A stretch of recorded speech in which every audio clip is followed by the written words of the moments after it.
Petit podcast, c'est parti. Salut, bienvenue au podcast Green Zebra où on parle de ukulélé, de musique, où je te donne des clés pour te motiver, progresser et partager de la musique autour de toi. Moi c'est Hubert, je suis ravi de passer ces quelques minutes avec toi. Alors aujourd'hui je vais te raconter une petite histoire.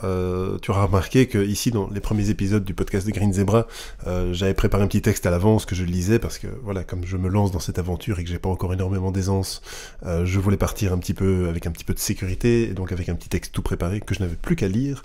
Aujourd'hui, j'essaye de faire quelque chose d'un petit peu plus spontané. Là, je suis littéralement arrivé au bout de mon texte écrit et donc je vais te parler librement aujourd'hui pour te parler d'une petite anecdote pas très importante, mais qui peut quand même qui j'espère pourra t'inspirer et te donner des chouettes idées pour progresser au ukulélé ou si tu joues d'un autre instrument, puisque voilà, même si tu joues pas du ukulélé, je t'aime bien quand même. Alors, l'histoire, c'est que en 1991, il y a un disque qui est sorti d'un groupe qui s'appelle Nirvana. L'album s'appelait Nevermind, et c'est un disque qui a eu un profond impact sur ma vie. Puisque voilà, à l'époque, je jouais déjà un petit peu de musique, j'avais commencé à jouer un petit peu de batterie. Et évidemment la batterie dans la maison c'était pas évident parce que fatalement ça fait beaucoup de bruit, donc quand les parents n'en pouvaient plus du boucan, je m'occupais autrement et donc je jouais de la guitare. C'est un petit peu comme ça que j'ai commencé à apprendre. Et cet album Nevermind était juste incroyable. Il était accessible aussi, c'était pas des chansons qui étaient super compliquées à apprendre.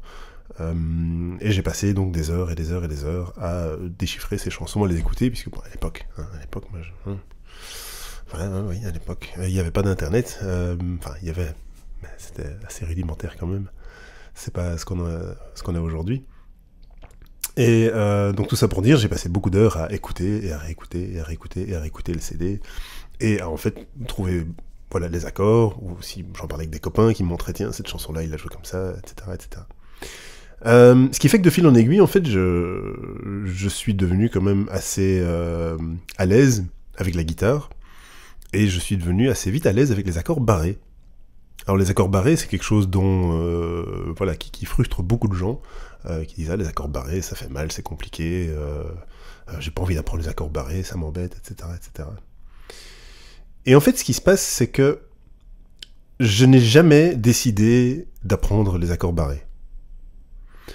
En fait, j'étais passionné par la musique, et j'étais passionné par les chansons, et par les sons, que, fatalement, comme je voulais les reproduire, j'ai fait ce qu'il fallait pour apprendre à les faire, et donc j'ai appris les barrés, pas parce que j'avais décidé que j'allais apprendre les accords barrés, mais je les ai fait parce que, c'est comme ça qu'il fallait jouer ces chansons-là, et voilà, c'était un peu une évidence.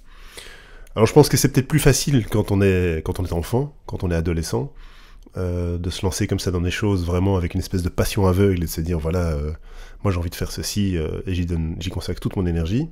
Je crois que quand on est adulte, ça demande, on se prend un petit peu plus la tête, on réfléchit plus à ces choses-là, et notamment quand on apprend un instrument, on se dit qu'est-ce qu'il faut que j'apprenne ? Est-ce qu'il faut que j'apprenne à faire les accords barrés ? Tiens, cette chanson-là, elle a des accords barrés, est-ce que je peux pas faire autrement, etc. On est plus dans une réflexion, on cherche des raccourcis, on cherche des autres solutions, que quand on est adolescent et qu'on a que ça à faire, qu'on a 2, 3, 4 heures par jour, où on a vraiment que ça à faire que de jouer de la guitare, fatalement, on progresse mieux. Alors pourquoi est-ce que je te raconte tout ceci ? C'est parce que j'aimerais que toi aussi tu puisses avoir être animé d'une passion musicale, c'est chouette de vouloir apprendre à jouer du ukulélé, c'est chouette de vouloir apprendre à faire des chansons, et si tu fais ça dans le cadre de ton travail, ou si tu fais ça dans le cadre de contacts que tu as avec des enfants, etc., des animations que tu fais, c'est vraiment super, mais n'oublie pas que si tu veux vraiment persévérer, ça ne se passera que si vraiment tu fais quelque chose qui te passionne vraiment fort, que tu joues de la musique qui t'anime, des chansons vraiment qui te font vibrer, même si ce sont pas des chansons qui plaisent nécessairement à ton entourage, même si ce sont pas des chansons que tu souhaites spécialement partager autour de toi, mais essaye de trouver, et normalement ça devrait pas te demander trop de réflexion en fait, hein. Tu devrais avoir quelque part dans le fond de tes pensées une ou plusieurs chansons où tu te dis, ah ça c'est ma chanson préférée, c'est vraiment la chanson que chaque fois qu'elle passe, même si je suis en train de faire mes courses au supermarché et que ça passe dans le fond, cette chanson ça me fait toujours plaisir de l'entendre. Et essayer de te trouver comme ça quelques objectifs qui ne soient pas spécialement populaires ou qui soient pas spécialement voilà, qui ne doivent pas vraiment convenir à quiconque d'autre que toi. Et voilà, trouve-toi une chanson, ta chanson préférée.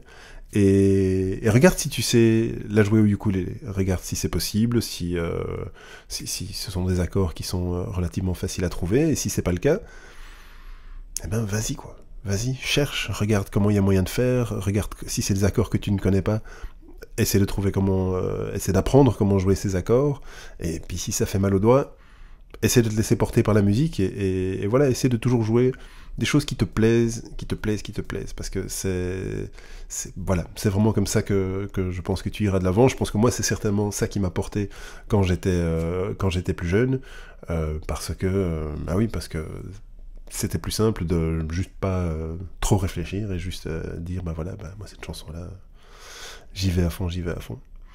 Donc voilà, j'espère que tout ça pourra te booster, te motiver. N'hésite pas à mettre un petit commentaire si tu as des questions.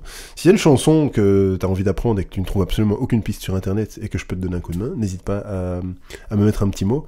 Si tu m'écoutes dans ton application de podcast préférée, tu peux toujours m'envoyer un petit email.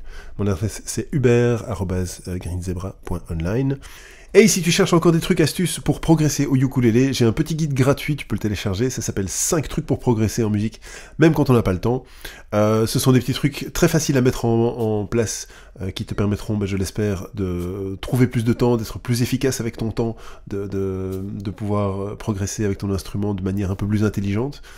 Donc c'est tout à fait gratuit, tu peux le télécharger, tu vas sur paletemps.greenzebra.online, mais je vais mettre le petit lien ici dans la description de la vidéo si tu es sur YouTube, ou je le mettrai dans les show notes si tu écoutes en podcast. Donc 5 trucs pour progresser en musique, même quand on n'a pas le temps. C'est une petite lecture, mais qui peut te permettre de faire des grands progrès.